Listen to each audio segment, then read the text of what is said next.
In 1910, an obscure author named Wallace D. Wattles made a provocative claim.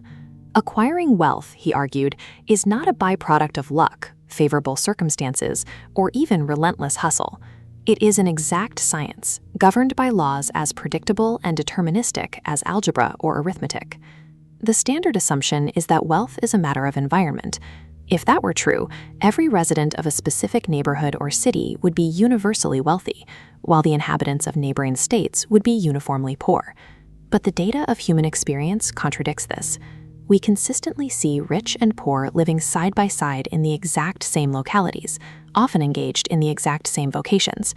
When two people are in the same business, on the same street, and one accumulates capital while the other goes bankrupt, environment is eliminated as the primary variable. The same logic dismantles the idea that wealth is strictly a product of superior intellectual or physical talent.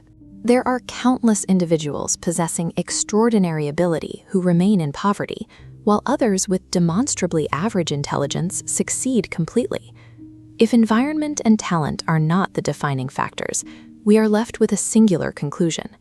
The accumulation of property and capital comes as a direct result of doing things in a certain way. Because like causes invariably produce like effects, wealth generation becomes a formula. Any individual who learns this specific algorithmic approach and applies it will inevitably become rich with mathematical certainty. To execute this formula, Wattles requires the practitioner to first accept a set of fundamental axioms. He demands the same level of faith you would give to the laws of thermodynamics or gravity. You do not need to understand the complex mathematical processes behind electrical action to turn on a light switch. You take the statements promulgated by pioneers like Edison upon faith, and you use the resulting systems to generate light. Similarly, if you take the findings of a Marconi on faith, the proof of that trust is in how you apply the technology. Understanding the theory is useless if it does not dictate your physical actions. To test this specific hypothesis properly, Wattles advises total isolation from competing theories.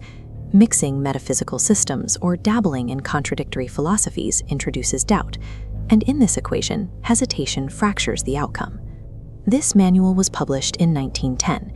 While the language reflects its era, the structural logic is entirely pragmatic. It was designed for people whose most pressing need is money, not philosophy.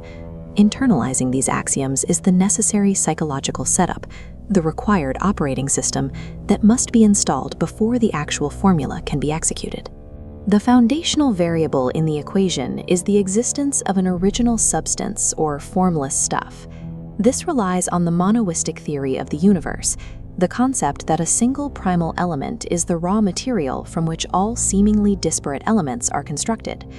Crucially, this raw material is not inert, it is thinking stuff. It permeates, penetrates, and fills the interspaces of the visible universe, highly responsive to cognitive input. The physics of this substance dictate that it moves according to its thoughts. When a thought of a specific form is held within the substance, it physically produces that form. This does not mean instant materialization from thin air. The thought of an oak tree doesn't immediately conjure a full-grown tree. Rather, it activates and directs the biological forces that will systematically produce it over centuries. As a thinking center, a human being is uniquely capable of originating thought. Every manufactured object must first exist as an image in someone's mind before it can be shaped by human hands. The mechanism of creation is direct communication. Impressing a clear mental picture upon the formless substance sets creation in motion. The substance fulfills these designs along established lines. The thought of a new house redirects existing energies of trade and labor to construct it. Human thought is the primary creative power. It is the singular force capable of extracting tangible, physical riches from an ocean of formless potential. To use this power requires a massive psychological pivot. You must abandon the competitive mind, the assumption that wealth is finite, and transition to the creative mind. Historically, plutocrats amassed vast fortunes operating purely on the competitive plane. Through pure, extraordinary ability, they fought for resources and won. Yet Wattles categorizes them as unconscious agents of the supreme. They played a necessary, brutal role in systematizing productive industry, but their methods are not the model for the exact science. Riches secured through pure competition are precarious. They are yours today and another's tomorrow, constantly at risk because they rely on taking from someone else. The creative mind bypasses this entirely. It operates on the premise that the visible supply of capital might look limited, but the invisible supply of formless substance is literally inexhaustible. Because you are creating from raw universal potential, you don't need to drive sharp bargains or cheat. No monopoly or banking syndicate can corner the formless substance to prevent you from getting what is yours. Attempting to take what someone else already possesses is a lower evolutionary state. The goal is not to compete for what is already created, but to bring new forms into existence. To execute this certain way, you must eradicate the thought of scarcity. You cannot be a creator while simultaneously acting like a competitor. But a pure mental model is incomplete. The rock upon which many metaphysical systems shipwreck is the fatal failure to connect creative thought with rigorous personal action. Thought sets the formless substance in motion, impelling resources and opportunities toward you, but they will not magically materialize in your pocket. Your personal action is the interface required to actually receive what you've set in motion. This action is bound by strict temporal physics. You cannot act in the past, and the future is inaccessible. You can deploy energy right now. A common error is postponing effort while waiting for the perfect business opportunity or a better environment. The formula dictates the opposite. You must act upon your present environment with all your strength to force a transition to a better one. This brings us to efficient action. Every act is a success or failure. Hold your mental vision and put full purpose into every task. Because the universe impels toward more life, successful action is cumulative. Each efficient act opens pathways to larger compounding successes.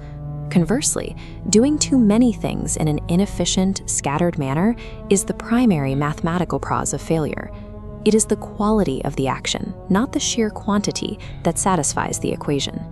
The certain way is not exclusively a mindset, and it is not blindly working yourself to exhaustion. It is the precise synthesis of an unwavering mental blueprint coupled with flawlessly efficient daily execution. The final operational component dictates how you handle transactions. It centers on a concept called the impression of increase. The fundamental impulse of the entire universe and every living thing in it is the continuous desire for more life and advancement. Because this instinct is universal, humans are instinctively attracted to anyone who can provide them with more of the means of life. The law governing this is strict. In every transaction, you must give every person more in use value than the cash value you extract from them. You are conferring a net benefit to the world with every exchange. The practitioner is instructed to permeate every action, even selling a stick of candy to a child, with the thought of increase. You must project an unshakable assurance that you are advancing and that you are advancing everyone who deals with you. By conveying this impression of continuous growth, you physically become a creative center. The formless intelligence recognizes this alignment and magnetically draws people and resources toward you. Wattles issues a sharp caution here. You must aggressively guard against the temptation to use this influence to seek mastery or authority over others. The desire to rule is a reversion back to the competitive mind. The universe is not designed to concentrate power. It is engineered for the continuous expansion of life for all. Your actions must mirror that architecture.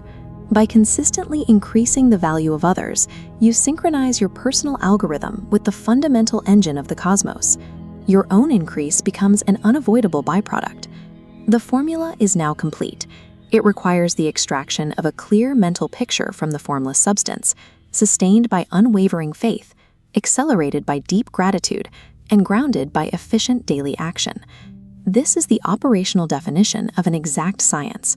It strips the acquisition of wealth away from the chaotic variables of luck, geography, and raw talent, placing it firmly in the realm of immutable law.